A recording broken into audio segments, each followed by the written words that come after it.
So you want to be normal. So you just want to be like everybody else that roams the world, not knowing the power that's in them. Being fine with being mediocre. You want to go back to who you were, huh, David?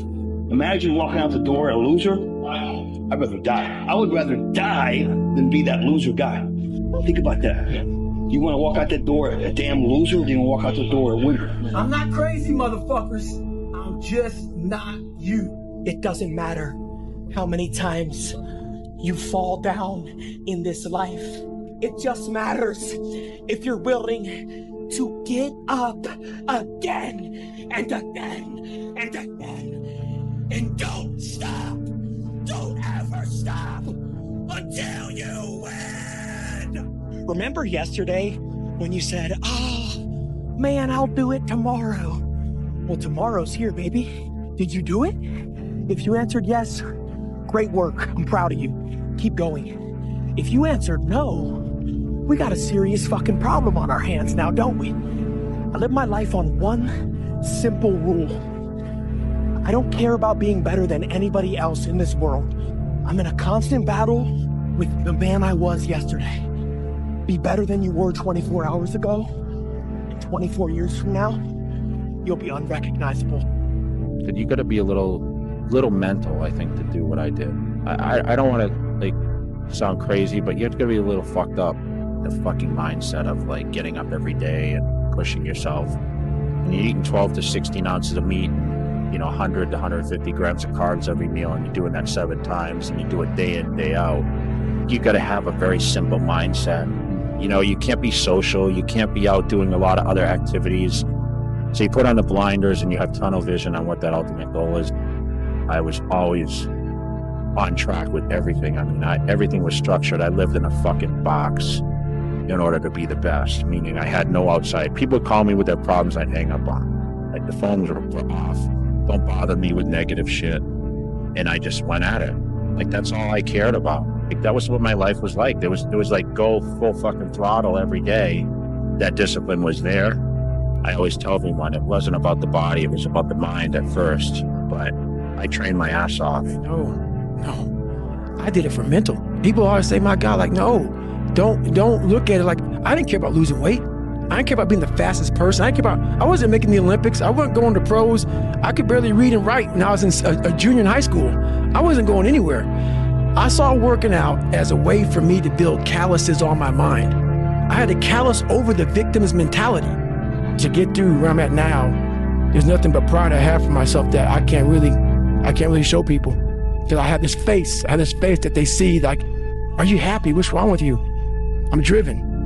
I'm obsessed. In 2007. And, he broke all the bones in his feet.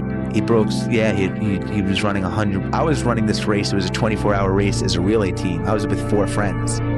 And the format of the race is, you run a mile, I run a mile, whatever team runs the most amount of miles wins the race. He had no teammates. And most people struggle their whole life to find out who they are.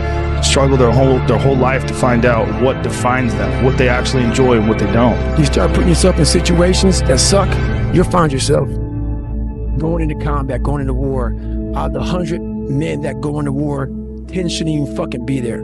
80 of them are just targets. 9 do most of the fighting. 1 is a warrior. And it's a true quote to life.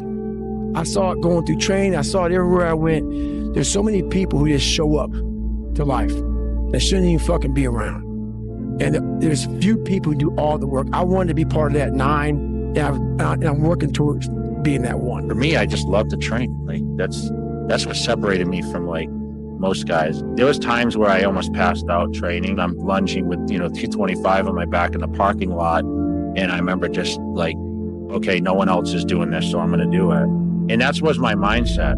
That was how I mind fucked everybody else. So I used to train in the middle of the night because no one else was doing it. And so people man, is that the secret? Is that what Jay has to do? Is that what we have to do? And I did it almost to kind of play mind games with the other guys, but I was also a beast. I was known as a so-called mass monster, I was also stubborn as hell, right? I mean, I was told I couldn't do this, I couldn't do that. I was told I wouldn't be a good pro. I was told I'd never turn pro, never win Olympia, never win it more than once. After I lost it, they said that I'd come back and win it again. So I think a lot of that's a little ego too. I mean, you have to have a little ego to be able to do what I do and be great at it. You got to do what's your passion. Otherwise, you're never going to succeed at it. You're never going to stay with it. You're never going to commit to it. And you're never going to give your full ability towards that goal. I'll say this without arrogance. You have to attack.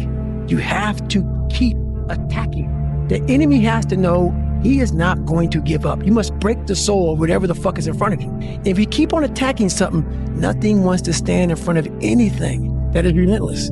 So that's the first thing I did. I didn't panic on I had 30 more miles to go to get 100. I thought about the process. Slowly but surely, I was able to stand up, and I was literally hobbling around this track, just walking, no running at all. I couldn't run. My feet were in the worst pain. This is the worst pain I've been in my entire life. Nothing in any training is even comparable to this last 30 miles. And what happened was, my ex-wife looked at me and she's like, man, we agreed I'm not gonna make time. I was going way too slow. And at that time, at mile 81, something clicked that I'll never probably be able to do again, where my mind, body, spirit, soul, everything just connected. And my mind knew I wasn't fucking around anymore. It knew I wasn't gonna quit. It knew that guy was dead and buried and gone. And I was gonna die out here on this fucking 1 mile for whatever reason why I was gonna get through this motherfucker. I didn't give a damn. It made there was no fucking crowds. There was no trophy at the end. I wasn't even in a race in my mind. It was nothing. It wasn't about nothing. There was no nothing. It was a bunch of people who didn't know who the fuck I was. And it was me against me. And I used all these different dark places to start bringing out light and just fucking going deeper and deeper. Ended up running the next 20 miles. I ran 101 miles. And I ran the next 20 miles, at about a 10:30 pace. And I did 101 miles in 18 hours and 56 minutes. Jake Cutler's the greatest bodybuilder of all time. I never had a lot of self-doubt. People look at his arrogance, and I'm just so confident that maybe sometimes I come off as that, but I've been knocked out enough times and came back from it that I just never gave up, and I always believed in myself. And I mean, I was so disciplined, man. There was no bodybuilder on this fucking planet that was more disciplined than I was at that time. I felt like a fucking machine, man. Everything just clicked. Like I told you, I could do anything. I went in the gym and I trained with light weights. I trained with heavy weights. It didn't matter what I did. Everything just clicks. Ronnie's been here winning the show for the past, how many years, Ronnie? 6 years.